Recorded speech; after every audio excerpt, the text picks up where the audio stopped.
On the night the truth began to unravel, the rain pressed against the windows like impatient fingers. Anna stood in the kitchen, staring at the small crack in the porcelain cup she held. It had been there for years, thin and almost invisible, like the fracture in her marriage to Daniel. They had once been inseparable, university sweethearts, reckless and hopeful, promising each other a life full of light. But light fades quietly, and neither of them noticed when the shadows grew longer. Daniel came home late again. His coat smelled faintly of unfamiliar perfume, sweet, floral, not hers. Anna had stopped asking questions months ago. The first time she confronted him, he had laughed gently and kissed her forehead, calling her imagination cruel. The second time, he had grown irritated. By the third, she had said nothing at all.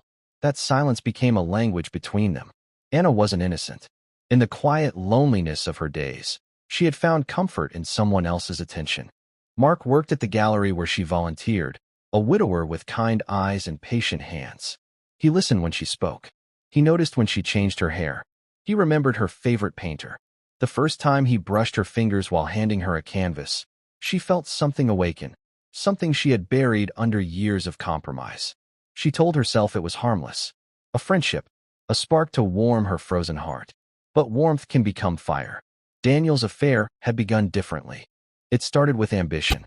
Late meetings, shared victories, glasses of wine celebrating promotions. Claire was bold and decisive, everything Anna no longer seemed to be. With Claire, Daniel felt admired again. Necessary. Alive. He told himself he deserved it. So they both lived double lives under the same roof, moving around each other like strangers in a familiar hotel. They still ate dinner together, still shared a bed. Their conversations were polite, almost tender in their carefulness. Neither dared to disturb the fragile illusion. Until the night the illusion shattered. Anna had not meant to see the message. Daniel's phone lit up on the counter while he was in the shower. "I miss you already." Tonight was perfect. Claire's name glowed against the screen.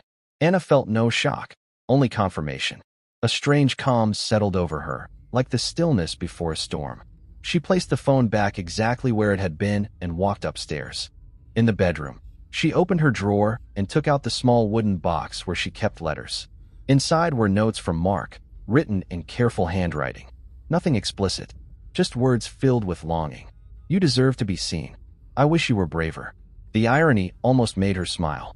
When Daniel stepped into the bedroom, towel slung over his shoulder, he sensed something had changed. Anna sat on the edge of the bed, the wooden box resting beside her. "Who is Claire?" she asked quietly. He froze. In that pause lived every lie he had ever told. Instead of denying it, Daniel sighed. The exhaustion of pretending had grown heavier than the guilt. "How long have you known?" he asked. "Long enough," Anna replied. They stared at each other, not as enemies, but as two people standing in the ruins of something they had once built together. "Are you in love with her?" Anna's voice trembled despite her effort to steady it. Daniel hesitated. "I don't know what love is anymore." The words cut deeper than a confession. Anna nodded slowly. "I should tell you something too." She opened the wooden box and handed him one of the letters. Daniel read the careful script, his jaw tightening. "How long?" he asked, echoing her earlier question. "Not as long as you," she answered, "but long enough." The room filled with a suffocating silence. Outside, thunder rolled across the sky. "You betrayed me," Daniel said, though his voice lacked conviction. Anna looked at him with weary eyes. "We betrayed each other long before we met them." It was true. The affairs were symptoms, not causes. They had stopped fighting for each other years ago. Stopped speaking honestly. Stopped touching without obligation. Daniel sat down across from her. "Do you love him?" Anna thought of Mark's gentle smile, of the way he looked at her as if she were something precious. "I love who I am when I'm with him," she admitted. The honesty hurt them both. For the first time in years, they spoke openly. About disappointments. About resentment. About dreams abandoned for practicality. Tears came, unexpected and raw. Not just for the betrayals, but for the younger versions of themselves who had believed love alone was enough. "Can we fix this?" Daniel asked finally. Anna looked at the crack in the porcelain cup still sitting downstairs in the sink. You could glue it, she knew. It might even hold water again, but the fracture would always be visible. "I don't know," she whispered. Morning arrived pale and uncertain. They had not slept. The rain had stopped, leaving the world washed and fragile. Standing by the window, Anna realized that love was not destroyed in a single act of infidelity.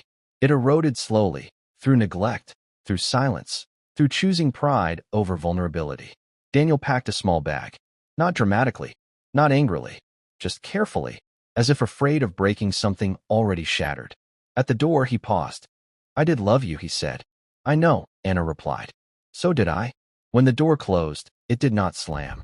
It clicked softly, like the final note of a song neither of them had finished writing. Alone in the quiet house, Anna felt grief, guilt, and a faint, terrifying sense of freedom. The betrayal had ended their marriage, but it had also forced them to confront the truth they had both avoided. Sometimes love doesn't end with hatred. Sometimes it ends with honesty, too late to save it.